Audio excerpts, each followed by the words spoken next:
Amperge Convida, com Heloísa Carpena. Hoje vamos falar sobre uma atividade institucional que ampliou a atuação do Ministério Público para além das divisas do Estado do Rio de Janeiro até Brasília. A Assessoria de Recursos Constitucionais foi criada na estrutura da Procuradoria-Geral de Justiça para permitir a participação direta dos nossos procuradores de justiça até o fim dos processos, isto é, até o seu julgamento pelos tribunais superiores, o Supremo Tribunal Federal e o Superior Tribunal de Justiça.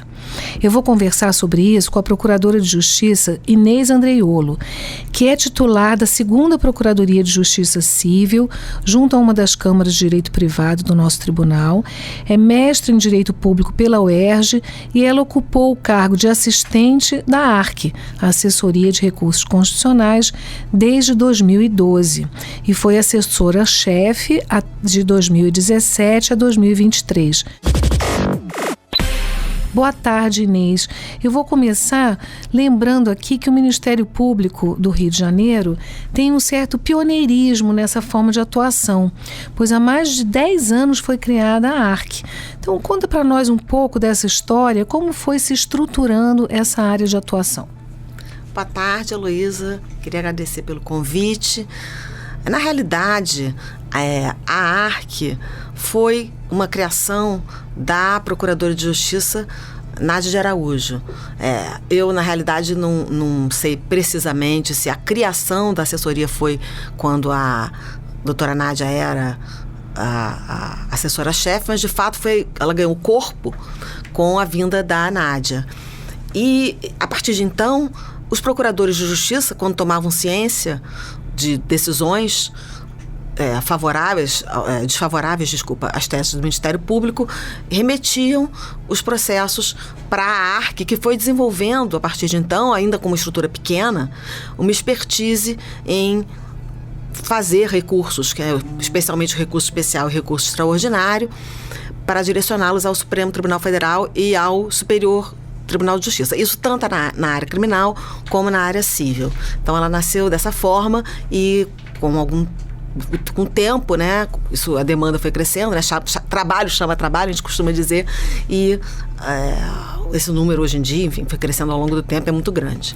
Então, os procuradores, eles podem fazer os próprios recursos ou podem remeter para a assessoria, não é isso? É isso, exatamente. Agora, é interessante a especialização porque esses recursos têm uma especificidade que é justamente a admissibilidade, né? Então, aqui no nosso estado, é a 3ª vice, se não me engano, né? Sim. Que faz o juízo de admissibilidade. Então, isso também, quer dizer, a especialização estreitou esse contato, eu imagino, né, com a 3ª vice. Como é que isso passou a funcionar? Sim, com certeza, né? Essa questão é um filtro, né, a admissibilidade, tanto aqui no tribunal, quer dizer, nos tribunais locais, como lá no próprio Tribunal Superior, né? Tanto o STJ como o Supremo, né? Existem uma série de óbices que impedem, por exemplo, os tribunais superiores não discutem fatos, né? Não se pode discutir fatos, também não discutem violação à lei local e daí por aí em diante. Quer dizer, é uma série de óbices que,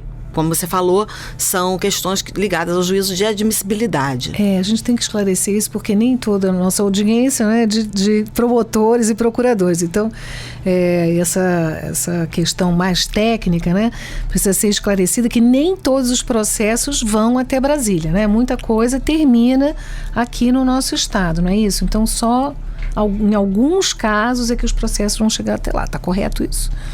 Tá, lógico, tá super, isso mesmo. Aí eu imagino que o surgimento, né, desse trabalho especializado foi a partir da identificação de uma necessidade de especialização, é isso? Por que então destacar procuradores para essa função específica? Na realidade, procuradores e também promotores, alguns são destacados para isso, porque notou-se, como você disse, uma necessidade da nossa presença. Quer dizer, as nossas teses importantes, tanto na área criminal como na área especialmente de tutela coletiva, de prerrogativas do Ministério Público, elas precisavam ser discutidas e debatidas em Brasília, porque no fim das contas é a decisão dos tribunais superiores, no caso de lei federal, no caso de legislação federal, de questões federais, o STJ. E quando a questão é constitucional, o Supremo Tribunal Federal, são eles que vão dar a última palavra. Então, paulatinamente, foi se criando como a gente falou aqui antes, uma expertise em recorrer e uma necessidade de acompanhamento. E o que aconteceu foi que, em determinado momento, a gente já estava fazendo os recursos e já com alguma expertise em fazer recursos especiais extraordinários, mas a gente começou a sentir a necessidade de estar lá e de acompanhar de perto os nossos recursos, as nossas questões, por exemplo, de meio ambiente, que são questões muito particulares de... uma delas, eu me recordo aqui, a questão das encostas, né, com as chuvas que houve aqui no Rio de Janeiro. É um tema do momento, né? Nesse momento de novo, né, mas a gente teve aqui chuvas grandes que abalaram muito a cidade do Rio de Janeiro, também houve na região serrana, na região de Niterói, né, e essas questões são questões nossas, né, muito particulares e que mereciam um acompanhamento nos tribunais superiores, e por aí vai, em vários temas isso aconteceu. Até então, a estruturação para que esse trabalho fosse feito pelos promotores, era o Ministério Público Federal que fazia isso, correto? O que acontecia? Como é que funcionava antes? Pois desculpa te interromper. O que acontecia? A gente costuma chamar, para fazer uma metáfora, que era uma passagem de bastão. Né? A gente recorria, acompanhava aqui na terceira vice-presidência, e quando o processo ia para Brasília, como o Ministério Público Federal é o fiscal da ordem jurídica nos tribunais superiores, de fato ele a gente perdia a possibilidade de ter voz nessas questões. A gente começou então, e não só o Rio de Janeiro, né, outros estados, isso foi na realidade... Eu ia te perguntar, exatamente. Sim. Eu falei do pioneirismo, mas esqueci de perguntar se há outros estados que também têm essa especialização. Com certeza, hoje em dia todos, mas naquele momento Minas Gerais, Rio Grande do Sul, Paraná, o próprio Distrito Federal, né, o Distrito Federal e Territórios, e eu não quero falar aqui todos para correr o risco de ser injusta, mas uma série de estados, e a gente, na época, os estados, eu falando da gente, né, o Rio de Janeiro se reunia com os outros estados e fixamos estratégias para que então a gente conseguisse. E aí,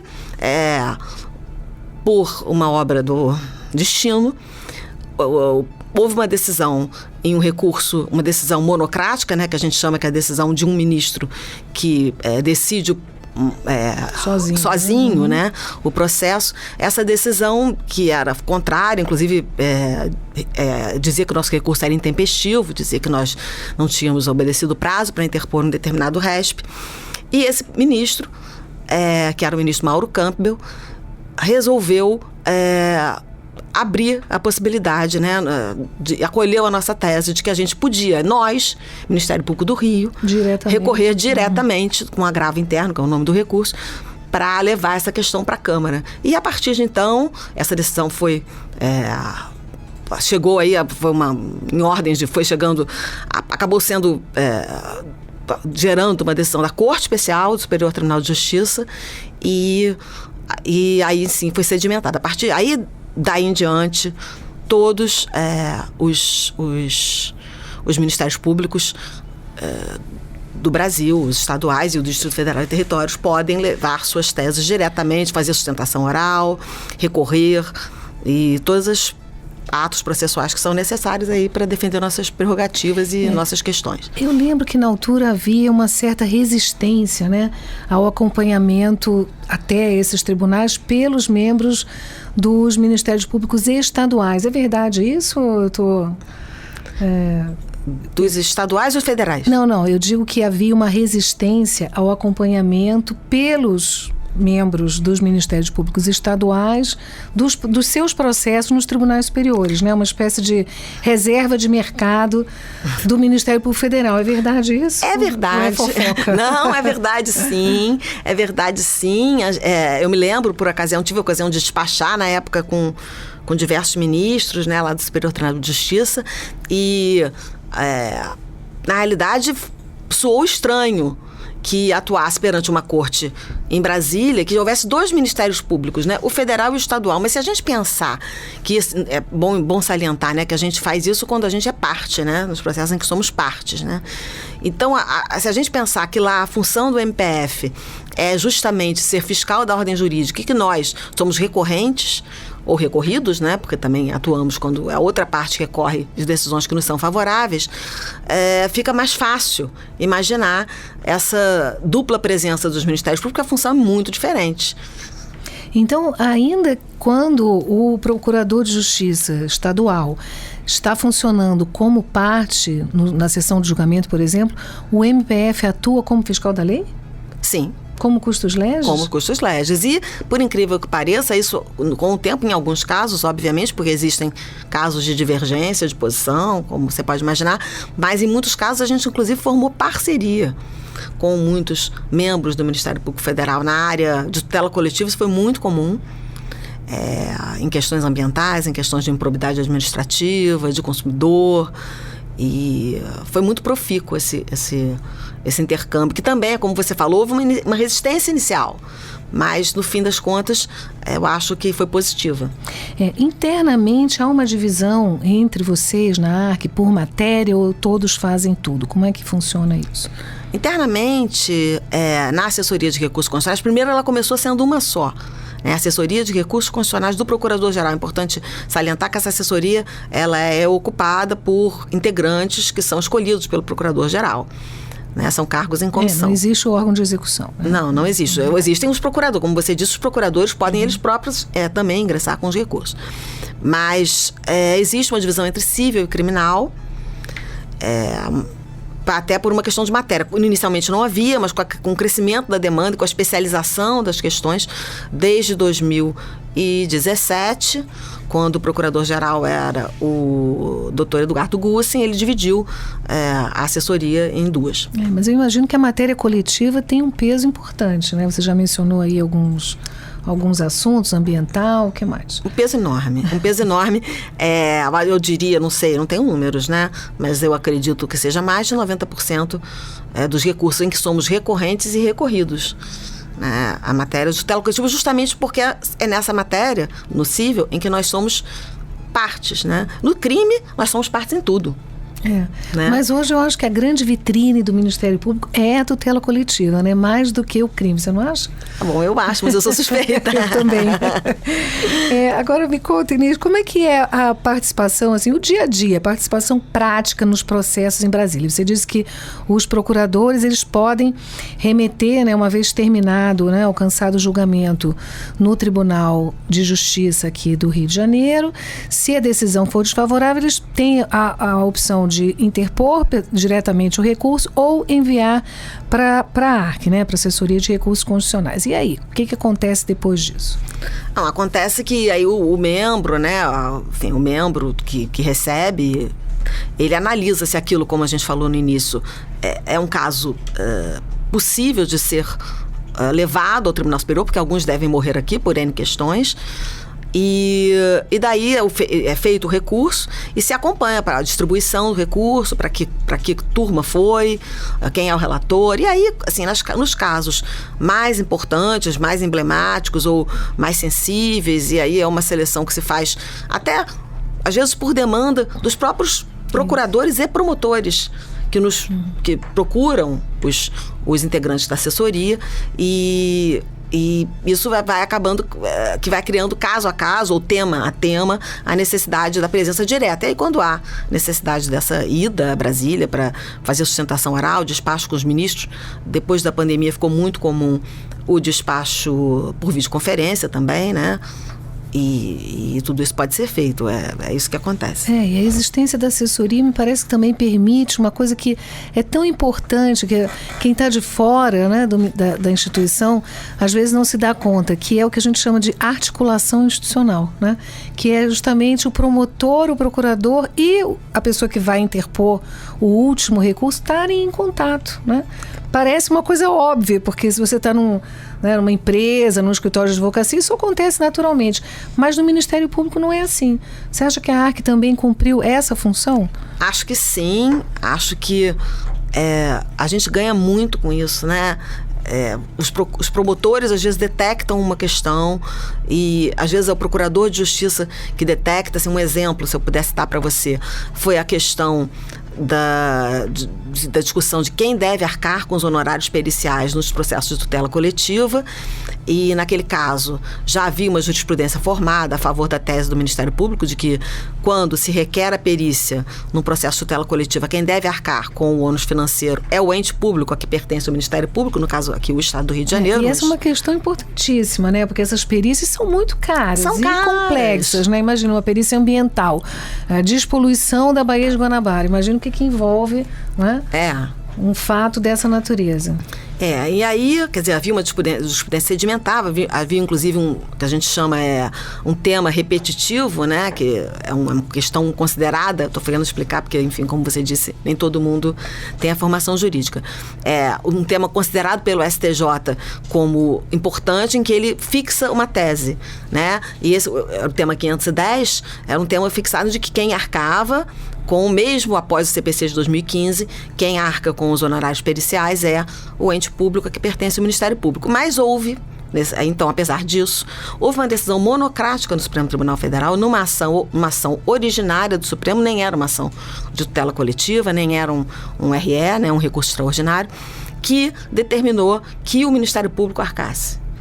E o que aconteceu, e por isso eu vou te chegar em como é que isso provocou a articulação também dos promotores e procuradores, o que aconteceu foi que essa decisão começou a ser replicada pelo Estado e também pelo município em várias ações. Sim, imediatamente, porque tudo que tem a grife, né, do STJ, do STF, mesmo que não esteja em repercussão geral, vai ser seguido pelos tribunais inferiores, não é isso? E aí a gente teve, né, os colegas todos tivemos, nós, promotores e procuradores, muito trabalho para reverter essas decisões aqui já dos juízes, que começaram a repetir a decisão, que foi do ministro Lewandowski à época, e os desembargadores também.